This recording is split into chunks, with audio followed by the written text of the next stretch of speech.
નમસ્કાર મિત્રો, છેલ્લા 2 દિવસોથી આપણે સમાજને લઈને વાતો કરી રહ્યા છીએ અને એમાં પણ લવ મેરેજને લઈને વાતો કરી રહ્યા છીએ. જે છેલ્લા 2 દિવસથી ઉત્તર ગુજરાતમાં થઈ રહ્યું છે એ કંઈ સામાન્ય નથી થઈ રહ્યું.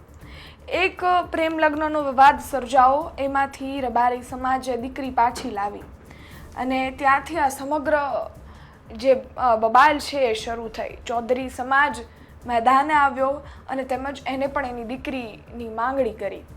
એ દીકરીનો પણ વિડીયો જોયો આપણે. એ દીકરીએ પણ એવું કહ્યું, કંકુબેને પણ એવું કહી દીધું કે મારો એક દીકરો છે, એને ધ્યાનમાં રાખીને કોઈ જ પણ ફેસલો લેજો. પરંતુ ગઈકાલે ચૌધરી સમાજ દ્વારા એક મહાસંમેલનનું આયોજન કરાયું. મહાસંમેલનનું આયોજન કરી અને એ લોકો એક સાઈડ મહાસંમેલન પત્યું, બીજી બાજુ ઉન્નગામ પહોંચી ગયા. ઉન્નગામ પહોંચતા ચૌધરી સમાજ અને રબારી સમાજ આમને સામને આવી ગયું અને બનાસકાંઠા ઉત્તર ગુજરાત થરથરી ઉઠ્યું છે. જૂથ અથડામણ જોવા મળી રહી છે, સામાજિક એકતાનો ભંગ થઈ રહ્યો છે અને તેમજ આ સમગ્ર ઘટનાની વચ્ચે એ લોકો ઉન્નગામ શું કામ પહોંચ્યા હતા? આપણે એવી વાતો કરી રહ્યા છીએ કે ત્યાં કંકુબેન રહેતા હતા ને એ લોકો તરત જ ઉગ્ર થઈને ત્યાં પહોંચ્યા. પરંતુ આનું સત્ય શું છે? આનું સત્ય શું? આ બબાલ સર્જાઈ એમાં રબારી સમાજનો શું હાથ છે અને તેમજ ચૌધરી સમાજનો શું હાથ છે? આ સમગ્ર ઘટનાઓને લઈ અને એક ખુલાસો કરતો વિડીયો સામે આવ્યો છે. સૌપ્રથમ એ વિડીયો જોવો.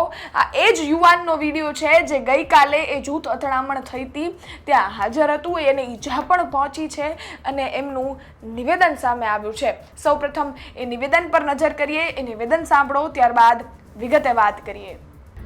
જે 2 દિવસ પહેલા હું વિડીયો બનાવ્યો હતો અને આજે સંમેલનમાં અમે હાજર રહ્યા અને સંમેલનમાં અમે હાજર રહીને ત્યાં ગામમાં ગયા અમારો હક લેવા.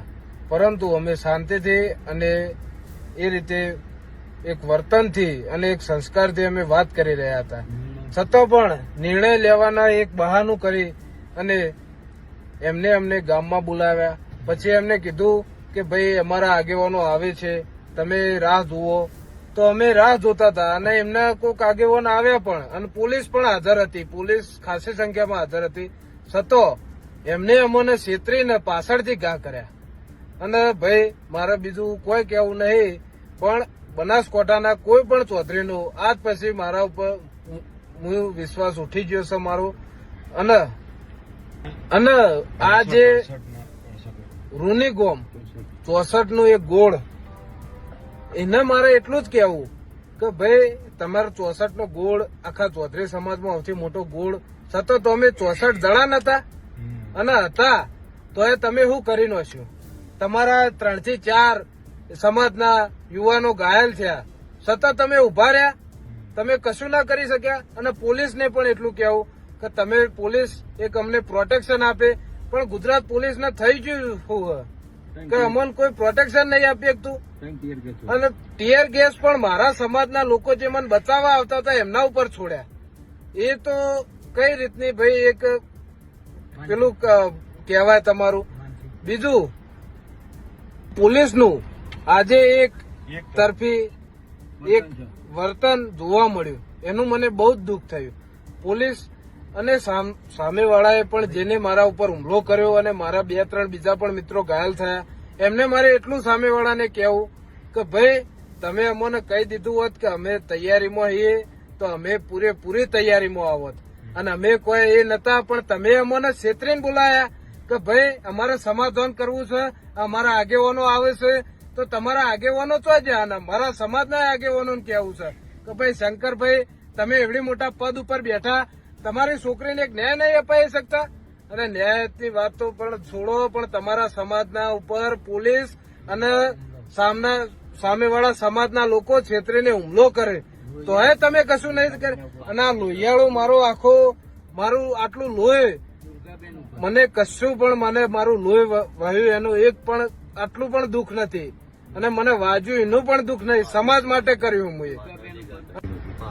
દુર્ગાબેન કરીને અમારો એક બેન જે આવ્યો હતો, એમની તમે ગાડી તોડી અને એમને પણ હુમલો કર્યો એમના ઉપર. એટલે મરદ થઈને તમે કોઈક છોકરીને મારો, એક દીકરીને મારો, બેનને મારો, એ કેટલા સુધી યોગ્ય વાત છે? બીજી વાત કે તમે કીધું હોત તો અમે પૂરેપૂરી હથિયાર લઈને અમે અમારી તૈયારીમાં આવત, પણ તમે અમને છેતરીને માર્યા એટલે એવું ના સમજતા કે અમે કોઈ માર ખાઈને નીકળી ગયા. અમે બધું એક્શન લેવાની તૈયારીમાં જ છીએ. બીજું મારે એ કહેવું કે મીડિયા જે ખોટું ફેલાઈ રહી છે કે પહેલો ચૌધરી સમાજે હુમલો કર્યો, એ તદ્દન ખોટી વાત છે. પહેલો હુમલો યુવાના દ્વારા કરવામાં આવ્યો. પહેલો હુમલો અમારા એક બૂન, એક અમારા બેન પર હુમલો કરવામાં આવ્યો. પહેલા એમની ગાડી તોડવામાં આવી અને તમારા સમાજના એક ઘણા લોકોએ એક બેનને મારી. એવી તમારી મર્દાનગી. અને તમે જે કર્યું એ બરોબર છે, પણ હવે જે થાય ન ભોગવવા તૈયાર રહેજો. જય માતાજી. આપે સાંભળ્યું એ નિવેદન. સમગ્ર ઘટના કઈ રીતે બની હતી, ક્યાં, કેમ, કયા આગેવાનોએ બોલાવ્યા હતા, અને આ સમગ્ર ઘટનામાં તમે જોવો તો નેતાઓ, આગેવાનો બેફામ નિવેદન આપી રહ્યા છે. ગઈકાલે પણ આપણે જોયું હતું, લોકો એ રીતે નિવેદનો આપી રહ્યા છે કે જે થાય એ જોયું જશે, હાથમાં બંગડીઓ નથી પહેરી, આમ તેમ. આગેવાનો સમાજના, જે સમાજને જોડીને રાખે છે, એ જ આ રીતના નિવેદન આપે છે અને સમાજના યુવાનો ઉગ્ર બને છે. અને ત્યારબાદ આ જૂથ અથડામણની આવી ઘટનાઓ સામે આવે છે. આ સમગ્ર સત્ય જે સામે આવ્યું છે, આ જે ખુલાસો આ યુવક દ્વારા કરવામાં આવ્યો છે, તેને લઈ તમારું શું માનવું છે? કોમેન્ટ બોક્સમાં ચોક્કસથી જણાવજો. તમારા અભિપ્રાય અમારા સુધી ચોક્કસથી પહોંચાડજો. હવે જોવું રહ્યું કે રબારી સમાજ અને ચૌધરી સમાજ આમને સામને તો આવી ગયા છે, એક સોશિયલ મીડિયા વોર જેવું ચાલી રહ્યું છે, પરંતુ આ સમગ્ર ઘટના શાંત ક્યારે પડે છે? ચૌધરી સમાજની દીકરી છે એ પાછી આવે છે કે કેમ? રબારી સમાજ શું એક્શન્સ લે છે?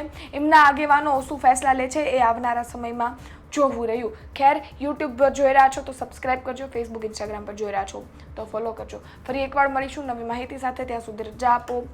જય હિન્દ, જય ભારત, ધન્યવાદ.